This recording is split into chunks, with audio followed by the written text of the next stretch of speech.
toward balance sheet and the capex. What I think we need to understand is how has demand been met. The demand has been met through all these years, as we have now gotten to a 3 trillion economy and are looking to a 5 trillion economy. Everybody says that the key area of spend is infrastructure.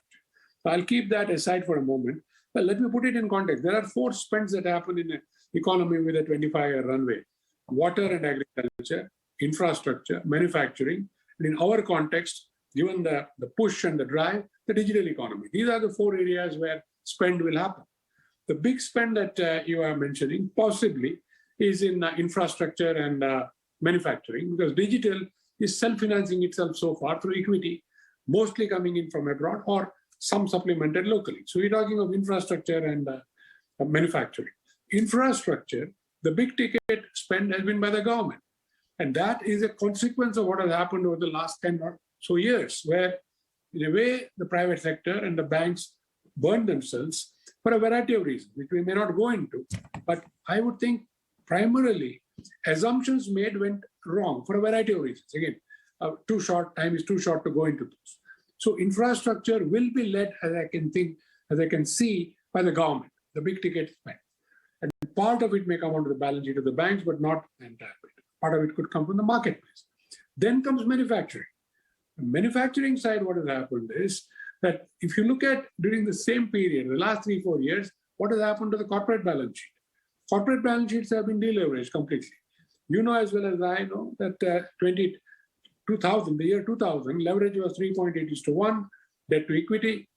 10 years later, it became, 1.8:1. Today, it is virtually nil. If you look at the top 200 or 250 companies, well, a smattering of debt here and there.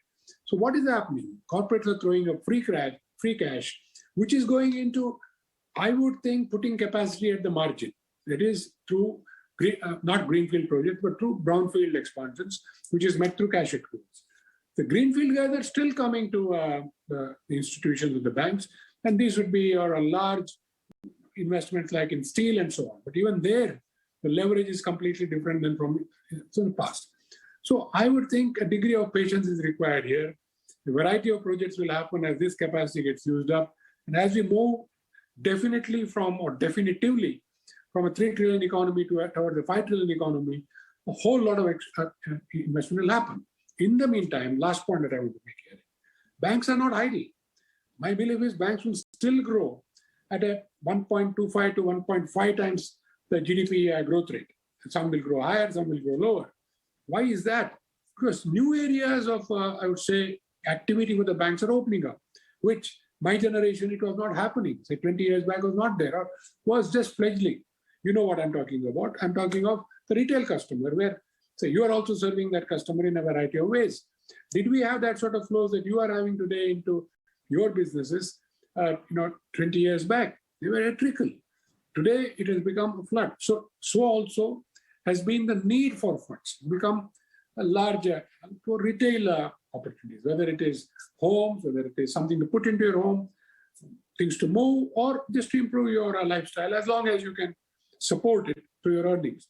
So, and that's the market the banks will go after. So these are all things in transition. These are all signs of what I'd call a resilient economy. And we should not look at just one indicator of offtake, that is big ticket items. So there is a whole lot of things which are today pushing the growth agenda. So, Mr. Kamath, how exactly do you think this credit cycle will be different from the previous credit cycle? Previous credit cycle, in a sense, was led by commodities, steel, cement, power. Corporates have learned not to overcommit, not to over-leverage, and the economy is coming back. So how do you think the cycle would be different purely for the BFSI sector? That's a very interesting question. Throughout my time in banking, neither the corporate was having the degree of cash flows, free cash flows, that one would have liked to see, myself as a banker and the client himself. So if you remember the old pattern, 20% equity, 80% debt. That is, incremental project was funded with 20% of what's called promoters' contribution, 80% debt. It was not because that was the ideal structure. That was because there was no other way you could have funded a project. And I'm going back now 40 years, 50 years into how it was done. In the last 10 years, that has been dramatically corrected. And we'll come back to that in a moment. And so has the cash flow of the retail borrower. 20 years back when the housing loan and the credit card cycle and the car loans. Alright, तो ये था voyage का 2022 का नवा addition, जिसमें कि केवी कामत हमारे साथ बात करते हुए, पूर्व बैंकर और इन्फोसिस के पूर्व चेयरमैन। चलिए अब आगे बढ़ते हैं और आज के बाजार पर भी नज़र डाल लेते हैं। आज एक्सपायरी का दिन था और जो एक्सपायरी हुई है वो 17,650 के नीचे देखने को मिली है। सेंसेक्स में भी 575 अंकों की गिरावट देखी गई और बैंक निफ्टी में भी करीब 75 अंकों की गिरावट देखी गई। दिन भर उतार चढ़ाव का माहौल बाजार में हावी रहा है। आज किस तरह का कारोबार हुआ मार्केट में, ये भी समझ लेते हैं। मानसी हमारे साथ जुड़ चुकी हैं बताने के लिए। मानसी, गुड आफ्टरनून, बताइए। बिल्कुल, तो यहाँ पर देखिए वीकली एक्सपायरी की वॉलेटिलिटी बाजार में बिल्कुल दिखी। पूरे दिन बाजार एक रेंज में काम करता रहा और कमजोरी जो है हावी होती हुई पूरे दिन हमने देखी। इस कमजोरी में सबसे ज़्यादा अगर देखें तो 50% कंट्रीब्यूशन एचडीएफसी ट्विंस का रहा निफ्टी के फॉल के लिए, और वहीं रिलायंस का कंट्रीब्यूशन 80% रहा। ये स्टॉक्स जो कि अच्छी खासी तेजी दिखा रहे थे आज बिल्कुल परफॉर्म नहीं कर पाए, जिसका एक इम्पैक्ट था। कमजोरी के साथ ये स्टॉक्स ट्रेड करते हुए करीब 2-2.5% की बिकवाली, और इसी के चलते निफ्टी में सबसे ज़्यादा प्रेशर बिल्टअप भी होता हुआ दिखा। इसके अलावा निफ्टी के और गेनर्स की बात करें, axis bank, Divi's lab, HUL, ICICI bank जैसे स्टॉक्स इस सूची में शामिल रहे, जहां पर अच्छी तेजी के बीच आज के सत्र में हमने मोमेंटम बेस्ड कामकाज देखा। Losing candidates Adani port, Titan, HDFC power grid जैसे स्टॉक्स रहे, जहां पर बिकवाली का दबाव आज के सत्र में नजर आया। मिड कैप में आज के सत्र में हमने अच्छी तेजी जरूर देखी, जहां बाजार परफॉर्म नहीं कर पा रहे थे, इंडेक्सेस परफॉर्म नहीं कर पा रहे थे, वहां पर बाजार में मिड कैप में अच्छा एक्शन दिख रहा था। उसमें gaining momentum doctor Lal pathlab, BEL, Alembic pharma, LIC housing finance, CSE जैसे स्टॉक्स में नजर आया। तो दिन में मिड कैप ने परफॉर्म किया, लेकिन क्लोजिंग के वक्त मिड कैप स्पेस में भी बिकवाली का दबाव ही देखने को मिला और मिड कैप इंडेक्स भी लाल निशान के साथ ही क्लोज होता हुआ दिखा। मिड कैप में losing candidates escort, Adani total gas, Adani power, JSW energy जैसे स्टॉक्स रहे, जहां पर आप देख सकते हैं बिकवाली के साथ करीब 3 से लेकर 9% तक की कमजोरी भी आज के सत्र में देखी जा चुकी। मेजर गेनिंग सेक्टर्स की अगर बात करें, डिफेंस का दिन था आज। डिफेंस स्पेस से जो स्टॉक्स थे, BEL, HAL, हिंदुस्तान एरोनॉटिक्स, तो ऑफकोर्स हम देख रहे हैं काफी समय से अच्छी तेजी दिखाई रहा है। भारत डायनेमिक्स अच्छी तेजी के बीच डिफेंस स्पेस में कामकाज देखने को मिला। इसके ठीक पीछे हमने देखा फार्मास्यूटिकल इंडेक्स और रियल एस्टेट स्पेस में भी बढ़त के साथ कामकाज देखने को मिला। लेकिन इसके अलावा तमाम सेक्टर्स, तमाम पॉकेट्स में लाल निशान के साथ बिकवाली देखी हमने। IT, financial services, auto, metal, ये तमाम स्पेसेस लाल निशान के साथ ही ट्रेड करते हुए दिखे।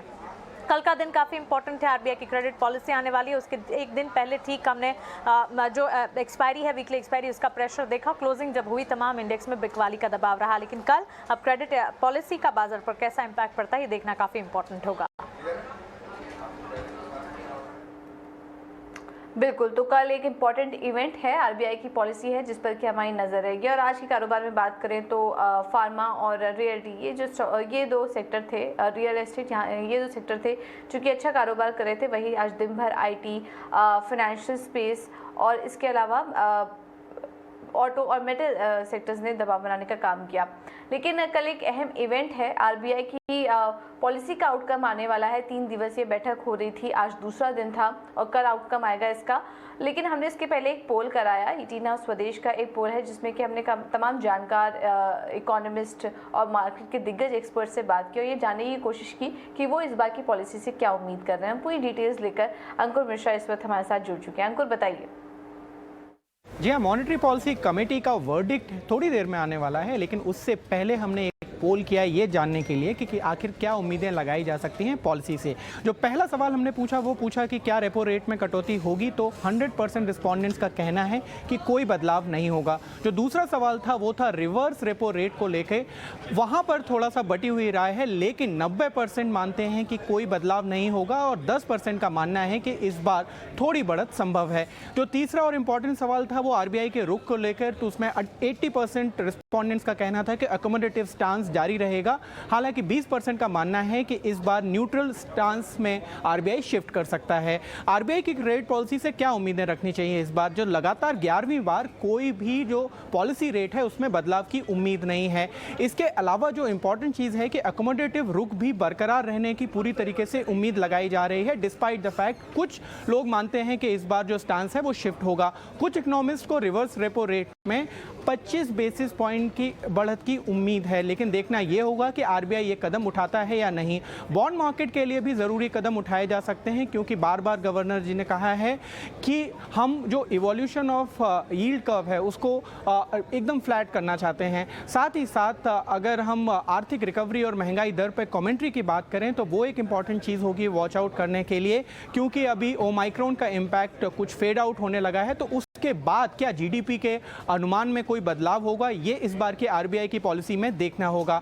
साथ ही साथ लिक्विडिटी मैनेजमेंट को लेकर आरबीआई क्या कदम उठाता है वो भी इंपॉर्टेंट रहेगा इस बार की पॉलिसी में। और रेगुलेशन और पॉलिसी को लेकर क्या कमेंट्री आती है, क्या कोई रेगुलेशंस में बदलाव आता है इस बार बैंकों के लिए, क्या और कोई अनाउंसमेंट आते हैं, ये इस बार की आरबीआई की क्रेडिट पॉलिसी देखने लायक होंगी। के साथ दिन भर दिग्गज पैनल का एक्सपर्ट हमारे साथ शामिल होगा, जो कि पॉलिसी का आउटकम जब आ जाएगा तो उसका एनालिसिस भी हम आपको देंगे। तो दिन भर ET Now स्वदेश पर आरबीआई पॉलिसी की कवरेज चालू रहेगी। अब आगे बढ़ते हैं और आपको एक और खबर और रिसर्च की तरफ ले चलते हैं। इस साल हम देख रहे हैं कि गर्मी के सारे रिकॉर्ड टूट रहे हैं, लेकिन इस माहौल में भी कमाई वाले कूल शेयर में मौके बन रहे हैं। बताने के लिए हमारे साथ जुड़ गए हैं डिम्पी कालरा। डिम्पी, बताइए। हॉट मौसम है, लेकिन इस बीच इसी हॉट मौसम में आपको कूल शेयर्स आपके सामने लेके आए हैं और आप उसको हमने अलग अलग कैटेगरी में बांटा है और आप वो अलग अलग कैटेगरी में आपके सामने रख रहे हैं। यानी कि अगर आप गर्मी से जूझ रहे हैं तो आप चाहें तो वरुण बेवरेजेस का फ़ायदा ले सकते हैं। आप इनके प्रोडक्ट पिए ना पिए, लेकिन हाँ, इस शेयर का बेनिफिट मिलेगा, क्योंकि पेप्सिको के जितने भी लिक्विड्स प्लांट है ज़्यादातर उसकी फ्रेंचाइजी वरुण बेवरेजेस के पास है। यूनाइटेड ब्रिवरीज, अगर आप बियर वाले सेगमेंट में जाना चाहते हैं तो ये आपके लिए पसंदीदा शेयर हो सकता है। और टाटा कंज्यूमर्स, जिसका हिमालय ब्रांड है, और साथ ही स्टारबक्स की अगर आप कोल्ड कॉफ़ी पीना चाहते हैं तो टाटा कंज्यूमर्स आपको ज़रूर याद आ रहा होगा, या फिर इसके बारे में सोच रहे हैं तो सोचिएगा कि टाटा कंज्यूमर्स के शेयर के अंदर भी कुछ मिल जाएगा। अगर आप ये बेवरेजेस नहीं पीना चाहते हो, अगर आप चाहते हैं कि मैं थोड़ा हेल्दी रहूँ और जूस पीना चाहते हैं, तो फिर डाबर और ITC दो कैटेगरी और हैं, जहाँ पे जूस सेगमेंट से करीब 53% मार्केट शेयर डाबर का है और ITC का करीब 5% मार्केट शेयर है। लेकिन इसका बी नेचुरल ब्रांड है, वो काफ़ी फेमस है और इसका करीब 5% मार्केट शेयर भी है। ये जूस वाली कैटेगरी है। अगर आप जूस नहीं पीना चाहते या फिर जूस से थोड़ा हट के ये जानना चाहते हैं कि जूस की पैकेजिंग में कौन कौन है, इसके बेनिफिशियरी कौन कौन से हैं, तो आपको देखेगा ऑरेंज बेवरेजेस, जो बिस्लेरी पानी आप पीते हैं उसकी बॉटलिंग ये करता है। AMD इंडस्ट्रीज, जितने सॉफ्ट ड्रिंक्स होती हैं या लिकर ड्रिंक्स होते हैं, उसके ऊपर जो ढक्कन लगता है टिपिकली यही बनाती है, और पेट जार्स भी यही बनाती है। हिंदुस्तान फूड्स भी FMCG के साथ एक अच्छे बिजनेस में आपको प्रोवाइड करती हैं। अब हम आ जाते हैं थोड़ा और आगे। अगर आप आइसक्रीम खाने की दिलचस्पी रखते हैं इसी हॉट गर्मी के अंदर, तो आपको वाडीलाल ज़रूर देखना चाहिए। इसका करीब 16% मार्केट शेयर है। और एक अरुण ब्रांड की आइसक्रीम, अगर आप सदर्न इंडिया में जाएंगे तो आपको वहाँ पे बहुत इसका नाम है, वो हैट्सुन एग्रो की है। इसके अलावा अगर आप कूलिंग वाली कंपनीज देख रहे हैं तो उसमें वोल्टास, ब्लू स्टार, सिम्फनी का सबसे इंपॉर्टेंट बात यह है कि इसका 50% कूलर मार्केट में शेयर है। और इसी सेगमेंट्स में अगर आप लॉयड, वर्लपूल जैसी कंपनीज में देखेंगे तो इनका भी मार्केट रेफ्रिजरेशन के अंदर काफ़ी अच्छा है। जॉनसन हिताची भी AC और रेफ्रिजरेशन में काफ़ी अच्छा और करीब ही 15% मार्केट शेयर रखता है। तो ये वो सारी कंपनीज हैं जिस पे आप ध्यान रख सकते हैं कूलिंग सेगमेंट में। इसके अलावा ऑरेंट इलेक्ट्रिक, अगर आप AC और कूलिंग वाली कंपनीज में ढूंढ रहे हैं तो ये होगा। लास्ट में, बिल्कुल लास्ट में, अगर आप पाउडर वाली कैटेगरी ढूंढ रहे हैं जिसमें आप ठंडा कूल पाउडर इस्तेमाल करना चाहते हो, इमामी का है। और इमामी का नवरत्न के साथ साथ डर्मिकूल ब्रांड भी अब इन्होंने खरीद लिया, 40% मार्केट शेयर है। और नाइसिल तो खैर सदियों से ही यूज़ होता रहा है गर्मियों के अंदर, घमौरियाँ हटाए नाइसिल लगाएं, ऐसा चलता है। और 34% मार्केट शेयर इसका है। ये कंपनी है जायडस वेलनेस। तो इस हॉट गर्मी में ये कूल शेयर्स हैं। ऑलराइट, तो ये कुछ ऐसे स्टॉक्स हैं जो कि गर्मी के माहौल में भी आपको कमाई दे रहे हैं। और हम देख रहे हैं कि समर थीम प्ले आउट भी कर रही है, जिसके चलते हम देख रहे हैं कुछ कंज्यूमर ड्यूरेबल स्पेस और FMCG कंपनियों में अच्छा एक्शन भी देखने को मिल रहा है। चलिए।